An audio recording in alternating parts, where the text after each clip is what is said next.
Welcome back to the Boiyz Club. We're here with Danny and Natan, where we have no lines. As you know, we have no lines, but we have Gmail, boyzclub@gmail.com, BOIYZ, or Z for the Americans over here, at gmail.com, our Facebook. What else have we got? We've got Twitter, YouTube. The Naked Truth is on YouTube. Go take a look. And Twitter. For the last 2 weeks, we've been putting our Naked Truth segment live on YouTube for everyone to see. Because we know how good looking Danny is, so you want to see him. We will definitely continue to be doing that. We've gotten some great feedback, both negative and positive on that. So we will definitely take that into consideration. All right, so we're going to get going over here. We don't have much time today.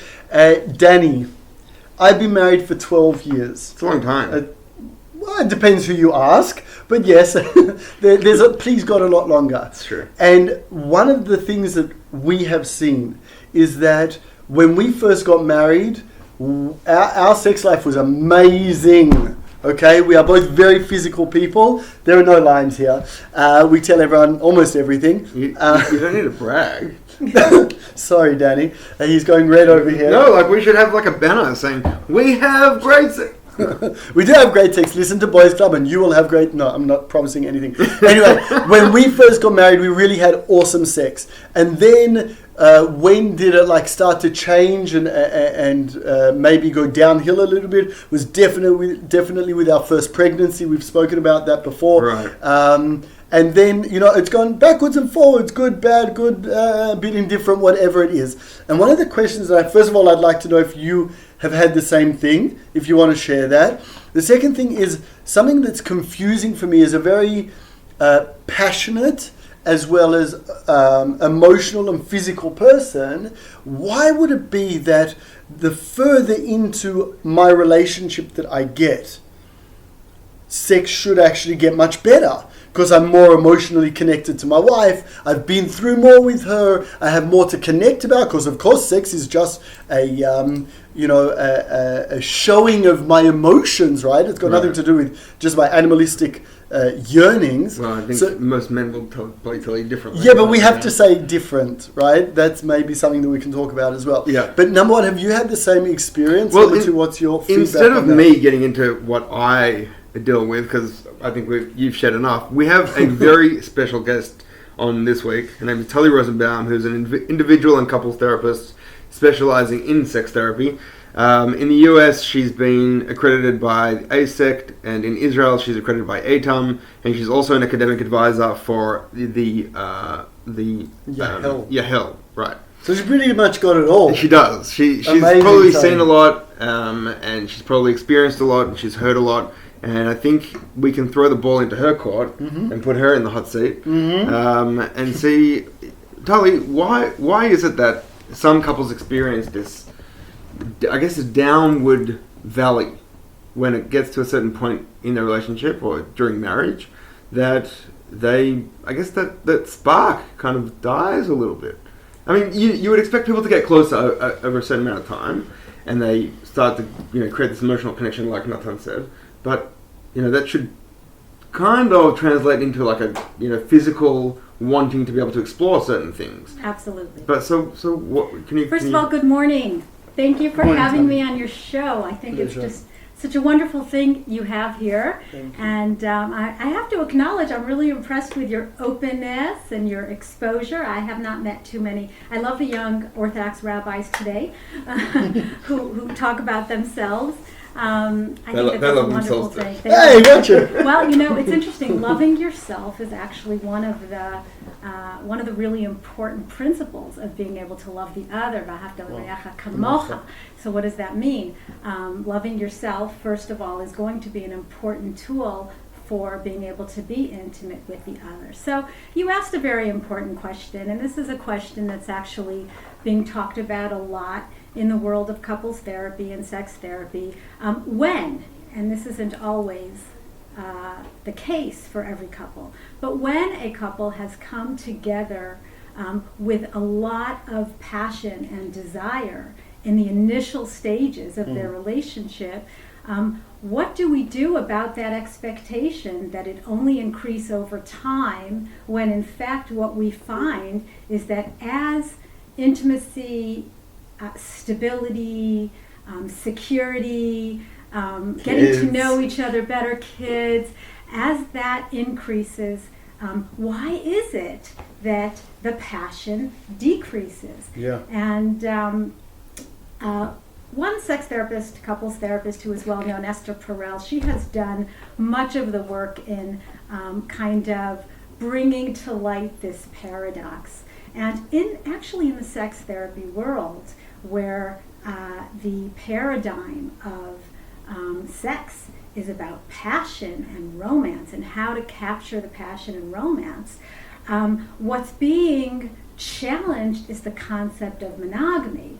In fact, many of the leading sex therapists are talking about the challenge of being able to even anticipate the expectation of passion and romance in the long term. Mm-hmm. And in fact, many of the books that are coming out have to do with the new monogamy, monogamy contracts, monogamish.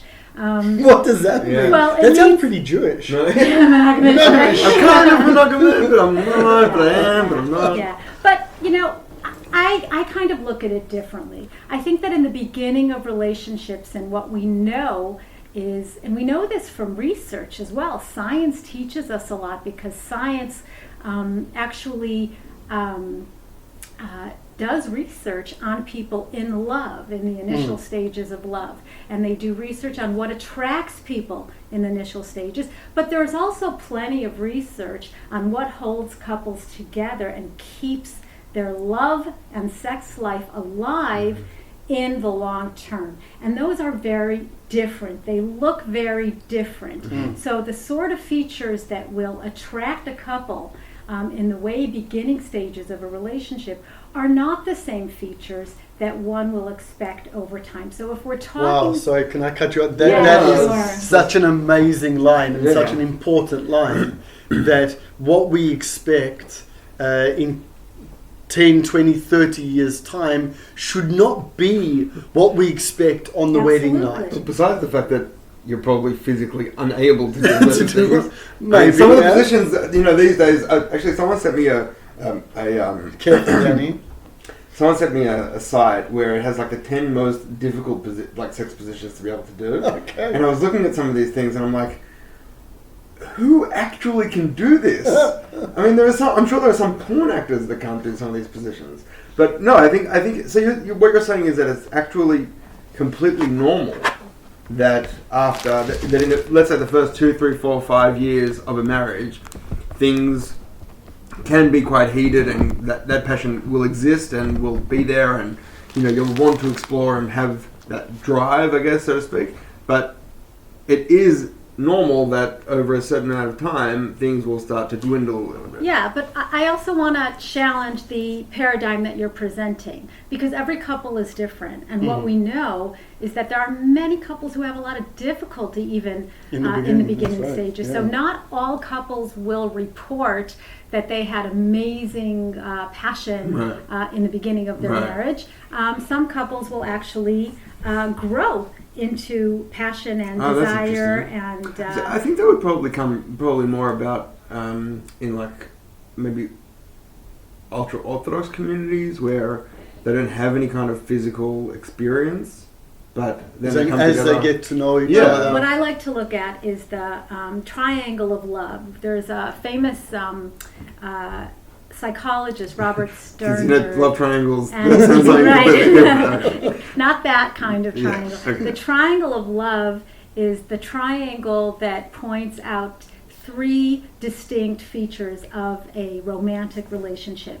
And that is passion, intimacy, and commitment. And in Western society, generally speaking, it begins with passion. 2 people, they meet each other, they're attracted to each other, they like the way each other looks and behaves, and so they fall in love. And there's a great deal of passion. There's also a great deal of idealizing the partner. As a matter of fact, people in love are similar to people with OCD. They're obsessed with their partners. They think about them all the time. They like to say their names.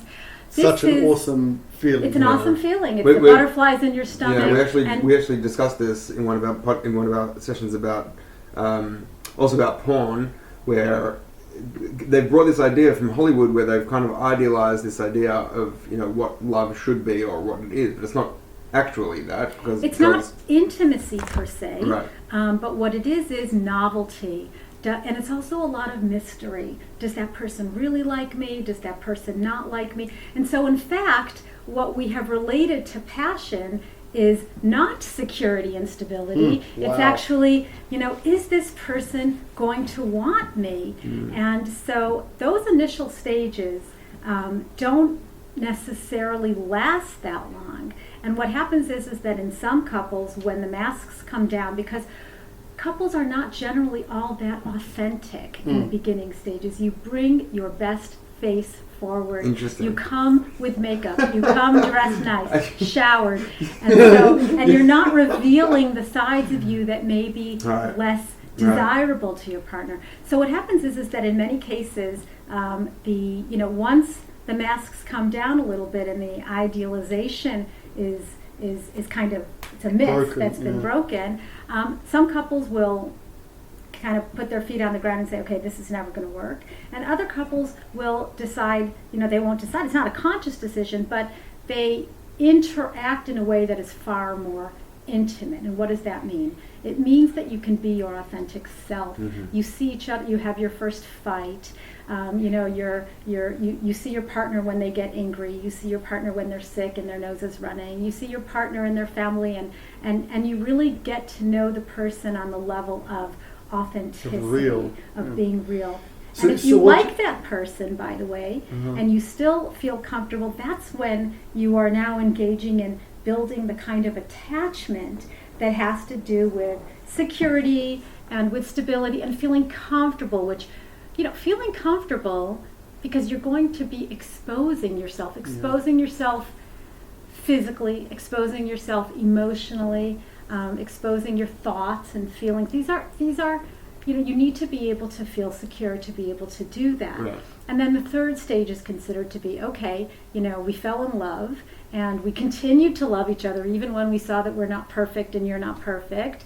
Now we're going to make the commitment. So when you talk about culture, the ultra-Orthodox, for example, we cannot discount how culture affects the kind of growth and development of a relationship. So in many, many Orthodox cultures we'll say, well, we started off with commitment rather than passion. Or we started off with, other couples might say, well, we were best friends, or we were madrichim together, and we were just good friends, and then we fell in love. So there are different models for couples. So one of the first things to do is to kind of look at the couple and look at yourselves as a couple and say, well, how did we grow as a couple? So you're talking about starting off with a lot of passion and curiosity and desire, and certainly that can be a difficult recreation over time when you're talking about children and you're talking about pregnancies and births and living with the cycle of life within Judaism. Can I just throw it in there because sure. I feel like obviously there's people here listening who are going to the mikveh, who are not going to the mikveh, and that's not our topic over here. But I can tell you that we find that gap of time when we can't go, when we cannot touch each other, when we can't sexually be with each other, and then this build up to my wife going to the mikveh, to the ritual bath, then it does build up a lot more of that excitement. Huge. Like a massive excitement. Yeah. We spoke last time about the man actually really putting effort into that building up. Can that be even more powerful? Because what we're saying there, I'm saying for myself, is then we have the years of relationship together, right? Where the connection is now our realness, our love for each other, our commitment to each other, and maybe less of the passion and the excitement of the getting to know what I don't know, but yet that gap of 2 weeks in a month brings back in that like young couple who don't remember each other fully sexually. Is it going to be different this month than it was last month? And that excitement too. Sounds like I'm punting here for the mikveh, but I'd really like to know, Talli, as a mumchit, a specialist in this area, do you find a difference in people's emotional connection when, according to Jewish law, halakha, they actually need to physically separate for that time when the woman's having her period? Yeah, I think that you're bringing up a very, very, very important point. And I'm happy to hear that for you, the taking a break and the renewal really do enhance for you the relationship and the expectation. For many couples, however, and this has been studied, we've done, my colleagues and I way back when did a study, and today there's a lot more dialogue about how the monthly on and off cycle can affect couples both emotionally and physically in their intimacy. And what we found is there's a real range of experiences among couples where many couples, and there may be some gender differences here as well, the sharp kind of off period and then the sharp 100% on period can create some dissonance for many couples who really very much feel pressured by the complete lack of physical intimacy, which really is a very natural outcome of emotional intimacy. What do you mean by, sorry to just drill on that point, what do you mean by negative? Like how does it affect them? Well, it makes them feel, first of all, there's pressure because of the limited amount of time. They're pressured because they want to be able to express emotionally based physical intimacy, hugs, pet names, just cuddling. When they can't. At the time when they want to be able to for sure do it at the time that they can't. Does that translate into But they negative? also want to be able to do it at the times when they can without it necessarily Being sex. leading to mixed dancing, as they say. Amazing. That's such an interesting point. It's a really important It's point. like, I'm expecting sex over the next 12 days, 2 weeks. Yeah. So stop with the cuddling, stop with the holding hands and watching a movie together. Right. Let's cut through the red tape. So some couples, you know, Bang, as you bang, said, the continue. readers, we have amongst the listeners a great range. And today, I understand that there are many Orthodox couples who have decided to take upon themselves to not keep the harchakot, and so that they can continue to engage in that kind of intimacy with very specific boundaries. But for many couples, they do keep all the harchakot, and that way when it becomes mikveh night, there is a very dramatic shift in the emotional intimacy as well, because there's an expectation. And that expectation, first of all, it's not spontaneous. It's an expectation, and therefore this is exactly where we really need to talk about the tools for creating real, authentic, intimate relationships. Because each partner needs to be able to communicate to the other what they're really feeling. Right. And this is not a muvan me'elav. In other words, this is not something that we can take for granted that all men and women are comfortable with doing. Much of the hadracha, the guidance that many young people receive around sex, not only tells them how to behave in a halachic manner, but also how to behave in a sexual manner that does not necessarily allow for, if you're feeling this way, if you're feeling disconnected, or if you're feeling distracted, you know, this is how you talk about it. Or if you're not in the mood, or if you have pain. These kind of scenarios don't always come up, and so many couples are under the impression that mikveh night is mikveh night. It's not negotiable. Yeah, I mean, think about if you're in your first year of marriage, right? And if we're talking about an Orthodox couple, and the wife's gone to mikveh Friday night. Friday night's a big deal in the religious world anyway, and then husband's expecting something, but what if she's just not feeling it? I mean, the first year of marriage, let's say they weren't touching each other before they got married. I can assume that there's a lot of pressure there, especially on the female side, that as she's going, I mean, she may not even want to. I mean, if she's not feeling in the mood, or if she has these pressures that she doesn't want to necessarily perform. Okay, let's put it that way. how do you communicate that to your husband? I mean, without rejecting him. Oh my gosh. Or without you feeling right. Without causing a I don't want to say blame, but in a way that you need to just explain it, like say, look, love, I just.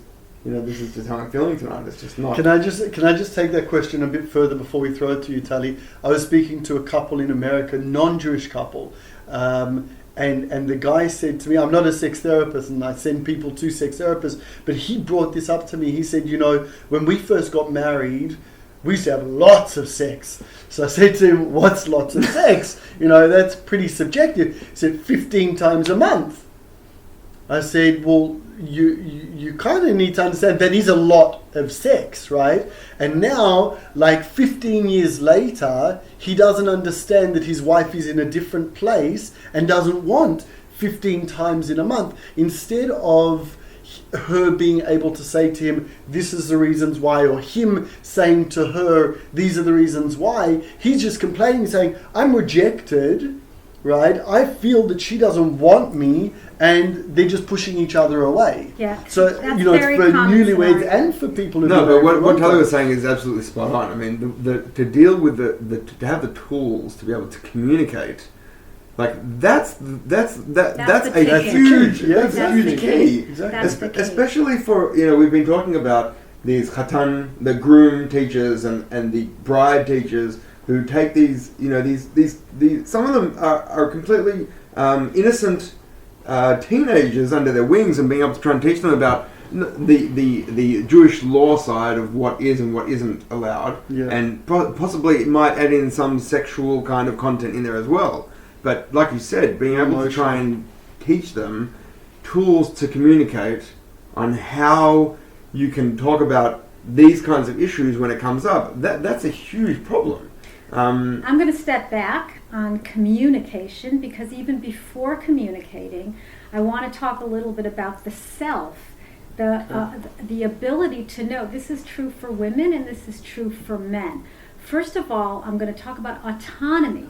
Where is the feeling of, I own my body, and, this is something I want to engage in, or this is something I don't want to engage in. And I have the right to. And I have the right. Self-awareness. So, before you can communicate, you have to know what it is that you feel. So you have to have been able to have developed in your life with a sense of autonomy.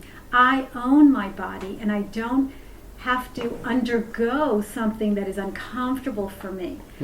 You also have to be able to be assertive enough to say, this is nice for me, but this doesn't feel nice for me. These are such basic tools that children learn or should learn when they're young. Which I say over and over again, Talli. And this is always my thing. Parents are, this is a nice word for it, mucking up with their children because they're so embarrassed for themselves. They're so worried for themselves not to express to their child, I know that feels good for you, or I know that feels bad for you, or how does that feel for you? Because we're so worried, oh my goodness, my child's touching his penis, what am I going to do? It starts far, far earlier than groom classes and color classes. Autonomy. And, this is my body, and that extends to nobody's allowed to touch my body unless they want. So when you're telling your kid, come on, hug Aunt Esther, and the kid really doesn't want to hug Aunt Esther, that's kind of pushing the boundaries of the child's autonomy. Body image and self-image, how we raise our children to love themselves and to be able to, enjoy sensations, the good smells of things. These are all basic tools. So even before we can talk about communication, we have to be able to talk about the self. Before you can be intimate with another person, you have to know where you stand and to have the tools to express what you're feeling. Which, by the way, at a developmental level, in order to be able to have those tools, you need to have been raised by parents who give you validation for your emotions. I see you're feeling sad. And not parents who say, don't feel sad. Don't be jealous. And because if you are raised that way, that your emotions are not being validated, then you don't really learn to expect that if you discuss what you're feeling, they're going to be heard. Okay, so then you talked about, well, what about the relationship between I'm not in the mood or I'm not feeling it and my partner feeling rejection? Right. So this is what's known in the couples therapy lingo as enmeshment. In other words, the fact is that I may not be in the mood, but this does not mean that I am rejecting you. In other words, the ability to differentiate as two people, right, and to understand that my mood is my mood, with full recognition that your mood is your mood. And if I don't take blame or responsibility, I'm not only able to, come assertively say, look, I'm not in the mood tonight. I can also empathize with the fact that you are in the mood. Okay? And this is a very, very important point, because what happens with many couples is that if one partner is not in the mood, they will prefer to avoid. They will find all kinds of ways rather than express, because they're afraid, well, if I express to him that I'm not in the mood, he will get hurt. Whereas if I avoid and just go and do laundry or stay on my computer, it's as though... Or can I put one even worse? I don't want to put judgment. There are also people who say, I'm not in the mood, but I don't want him to feel rejected or her to feel rejected. So they just do what is expected of them. Well, that's, and by the way, that is something which is cross-cultural. So what you're, although that might exist, as you were saying before, in guidance, in halachic premarital guidance, right, that you have to have sex or you shouldn't say no to your partner. There are variations of what we call mate guarding in the literature, having relations with your husband in order to avoid him stepping out or looking at pornography. This is true across cultures, and why it's important is it turns sex into a chore. And we wanted to talk today about how to keep the passion alive in a marriage and not turn it into a chore. And so much of that will have to really do with being able to look at sex not as something that you got to get done, twice a week or whatever it is, but rather it's an energy that doesn't start in the bedroom. It ends in the bedroom, but it begins or anywhere else. Okay, as long as there are no holy books. There you go. If you're into the high mile club, then that's your thing. That's fine. No one's going to judge. No comment. We have no lines. But it starts in the relationship. And this is where people say, well, what's the cashier? What's the connection? If my wife has a problem, if she's not reaching orgasm, or if she has pain, or if she's not in the mood, what does it have to do with me? Right. Well, it has a lot, because there are many, many factors that go into sexual desire, both in women and in men. And some may have to do with hormones, and some may have to do with being tired, and some may have to do with actual physiological issues. But at the end of the day, it's the dynamic which is created between the couple that offers either the inspiration or the opposite, the lack of desire, the lack of interest, the withdrawal, the holding back. Is it, like, taking that into consideration, is there space for some sort of compromise? I mean, such a good question. If she's not in the mood, or if she is in the mood, and if one of them is in the mood and one of them is not. It's a great question. I definitely believe that there has to be room for compromise. I mean, there have definitely been times myself where I've necessarily been in the mood and my wife has not been in the mood, and we've come to some sort of compromise in whatever way that's been. But I feel like that there has to, I just think that there has to be some sort of compromise. I think that the issue is not the compromise. The issue is the communication around it. The issue is the ability to say, I'm not so into it, but I want to do this for my partner. And I'm even able to say. Yeah. The other thing I want to mention here about being in the mood is that what we know today is that the more, and I'm sure you've heard about this from other people, and this is pretty common knowledge now. You don't necessarily need to be in the mood going in if you are open to having a responsiveness in advance that works. In other words, if you know your body and you know that once you get into it, you're going to enjoy yourself. Right. That's enough inspiration to get in. So a woman might say, I'm really not in the mood, but my husband, he's really good. He knows me. He knows what to do. Let's walk down that path. Let's see what happens. Let's see what happens. Right. Exactly. It's kind of like, it's 9 o'clock at night and Pull up those dice. it's raining outside and your friend calls you and says, come on, let's go to Zumba. And you're kind of like wanting to get under the covers and go to sleep. And you're like, all right. Yeah. And you go and then you're not going to say afterwards, Right. oh, why did I bother doing that? You can say, oh, that was great. I'm so glad I did that. Right. Yeah, but key to that is that It's the openness. is the The openness. motivation. Right. The motivation. And that your husband or your wife does know how to get you there. Exactly. We Exactly. can't And sit that's- back and go, okay, darling, Okay. think of whatever and I'll try my best. Right. Like Exactly. that all. And that really has that really has a lot of importance in communication. Is how to go from not being in the mood to willingly and with mindfulness getting yourself in the mood. Such a challenge. And It's really a challenge. a lot of that has to do with motivation. Right. Is it important? What do I get out of it? What do we get out of it? Because there's so many different reasons to engage in sex, and there are many different ways in which to engage in sex. So sometimes it might just be kind of like, well, we should do it because there are no kids at home, so now's the time we should do it, even when it's the last thing on our mind. I totally but get that. it's an opportunity. Right. Or we should do it because, we haven't been together in a while and we want to, it's the glue Reconnect. that binds us. We want to reconnect. Yeah. Or it can be, playful. Let's play out a fantasy together. Or it can be a quickie, or it can be a spiritual kind of, really, really deep, passionate, emotional connection. It doesn't have to be the same thing every I time. think that's a really important point. Yeah.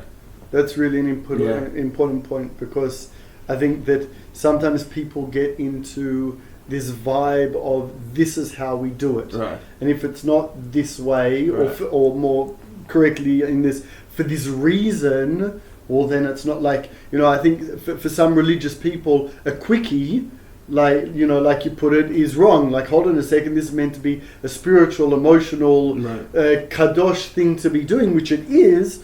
How does a quickie in the shower, help us with that? Is that something that's treif? Is that something that we don't do? But it seems that you're saying if the emotional understanding and connection is there, then play it out how you want to and how is good for you. Absolutely. Awesome. So if we take that a step further and we say, okay, so we've been married now for 15 years, or 15 plus, right? And we've done it every which way possible. We've done it in the car, we've done it on flights, we've done it... Yeah, okay, we get it. Yeah, we get it, Danny. Well, I just want to make sure... Danny will be posting his list later today. Just making sure that the point is coming across. But then we've experienced a valley. Okay, it's 15 years, the kids are now starting to, get in the way, they're coming to our bedroom in the middle of the night and... Knock on the door. Okay, well... what are some of the things that we can do, or that couples out there can do, to reconnect, both on a spiritual or on an emotional level as well as a physical level? Because, I'm not only talking about what's going on in the house, because each of them have their own lives in terms of their work or their careers or whatever it might be. This has a lot to do with the relationship between the couple. When was the last time the couple went out on a date and talked about meaningful issues and Right. not, the kids. Who's picking up the And kids, exactly. Right. So it's really about making your connection, prioritizing your connection together, and creating time, creating the space for, being there, showing up mentally, emotionally, physically, and really making sure that it happens. It's not so much about where you do it or how you do Right. it. It's about how you value your relationship and that physical part of your relationship. It all comes together. And you were asking me before about when is the best time for sex in a marital lifespan? And that's a really interesting question, because obviously it's going to be different for all couples, but you might be surprised to know that some of the recent research is looking at the golden years as being, and this is when we know scientifically that sexual function decreases. Women after menopause may have pain with intercourse. Men have difficulties with their erections. Yet, they have a lot to look forward to. People, you have a lot to look forward to. People in this age group, even though they report more sexual difficulties, they are actually reporting more sexual satisfaction. Amazing. And the reason is because sex is not about function. It's not about reaching orgasms or having to have intercourse. It's much more slow. It's much more about connection. Don't forget, as people age, they are, confronted with friends who die and illness. And sex is a place of vitality. Sex is a place where you feel alive. And so people... And comforted, I guess. And comforted. So really people, it's interesting, the people who are ill want to be able to continue to engage in sex. People who get older want to be able to continue to engage in sex because of the connection.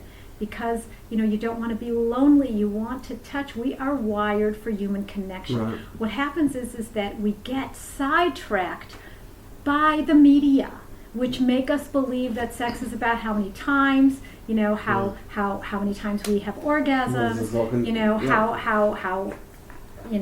connected to porn. how potent Porn is you also can as a huge the messages that come from pornography, and people are unfortunately very influenced. I have yeshiva people coming to me, who boys have been watching porn for years, and they expected that their new kala was going to do this, do that, look like this, look like that, because that's where they got their education. And when I ask about well, what about your personality? What about your relationship? They don't even really know one another yet. So much of that knowledge, the yeda, the da'et, it's about knowledge. It's about intimacy. It's about looking into each other's eyes, hugging every day. Really establishing, and not just, by the way, it's about expressing gratitude to your partner, saying thank you for things, calling, sweetie, darling, really looking into each other and really making the other person feel like they exist for you.